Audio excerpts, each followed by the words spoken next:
नमस्कार। Singer of Odisha HS entertainment Facebook page and group को आपको स्वागत। प्रति शुक्रवार प्रसारित होता आम स्मृति महापुरुष the real hero of our nation यही अध्याय को मो तरफ भरा नमस्कार और स्वागत। सारा देश जो इंग्रेज शासन अधिकृत हुई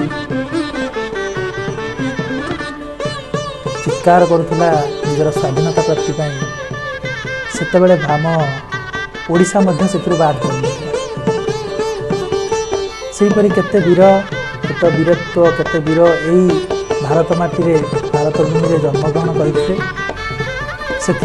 ओडिशा हस्तक्षेत्र शंखक्षेत्र तुलसी क्षेत्र नाम परिचित से उत्कल रे बहुत जन वीर पुरुष जन्मग्रहण करी यही भारत भूमि यही उत्कल भूमि निजर प्राण को उत्सर्गीकृत कर ठीक से परी जड़े संग्रामी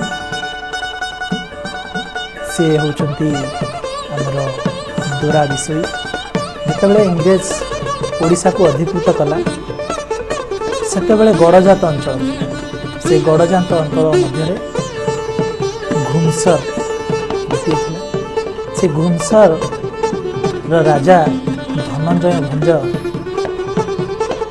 जितेबले इंग्रेज सरकार को कर दे पारे नहीं कर देवा को अक्षम हेले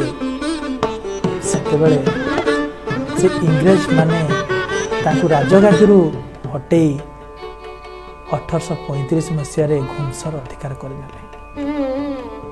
एवं से घुमसर ठारे निजर कार्यालय प्रतिष्ठा स्थापन कले।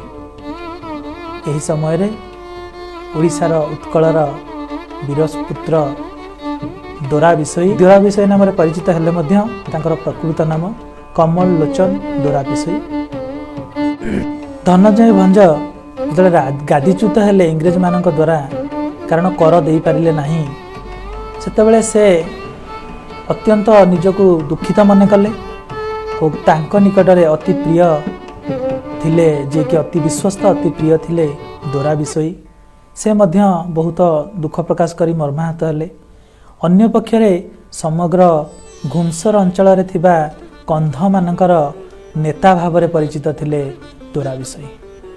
से यार प्रतिशोध नवा पई धनंजय नंद को सहयोग करने निमंते से घुमसर अंचल रे समस्त कंध देशप्रेम जागृत करुवा मनोभाव थिबा युवक मानकु नहीं से घुमसर अंचल रे जंगल रे इंग्रेज मानक विरोध में लड़िबा पई समस्त को प्रव्रताई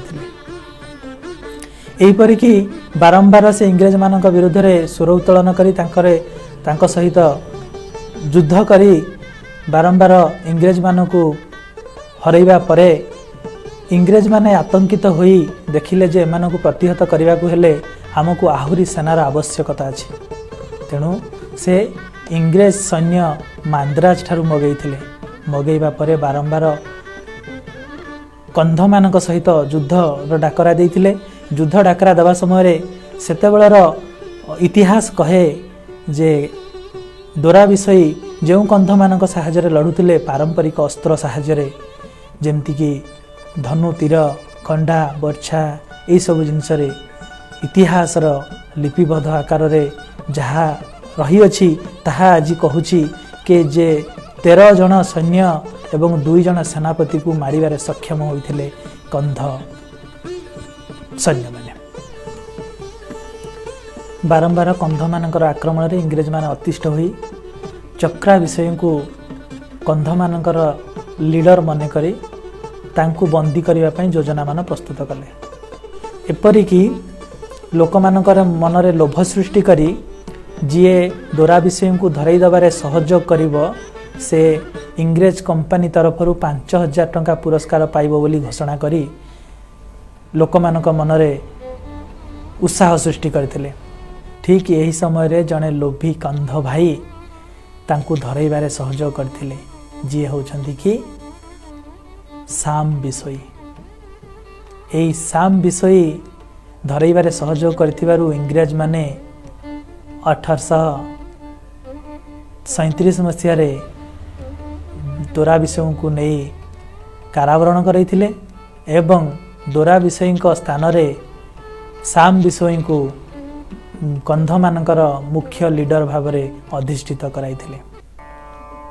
एपरि जना जाए जे 1848 मसीह से उटी जेल रे थिबा समय रे हमर दोरा विषय सबुदिन शेष निश्वास त्याग करथिले। ये होउछंती हमर जने स्वाधीनता संग्रामी जे इंग्रेज मानक विरोध में लड़िया स्वर उत्तोलन करथिले। समग्र कंध जाति को से एकत्रित करिपारिथिले। जंगल रे रही जंगल रे बुली से समग्र इंग्रेज मानक अख्तियार करने पथरोध करने को चेष्टा करथिले। शेष में कारावरण करथिले सत, किंतु समग्र सोनपुर, पाटना, नंदपुर, पारलाखेमुंडी एवं अनुगुल पर्यंत निजर साहसिकता को प्रदर्शन करिपारिथिले। लोक मानक मध्यरे उत्साह सृष्टि करी इंग्रेज मानक विरोध में स्वर उत्तोलन कर सहयोग करिपारिथिले एवं सेमानक मनरे जो उत्साह सृष्टि करथिले ताहा धीरे धीरे जलिबाकू लागिथिला एवं इंग्रेज माने बाध्य होइथिले आम देशरू चली जावा ପାଇଁ। समग्र भारत वर्षर इंग्रेज मानक विताड़ित करिबारे गुंडुची मूषा सदृश दोरा विषय कार्य करथिले मध्य समग्र भारत वर्ष रे परिचित होई नथिले मध्य निज अंचल घुमसुर बिंझागिरी अंचल रे आज भी सेमिति दोरा विषय से साहसिकता प्रदर्शन करी लोक मानक हृदय रे मन रे सही परी बंची रहिचंती एवं बंची रहिथिले मध्य।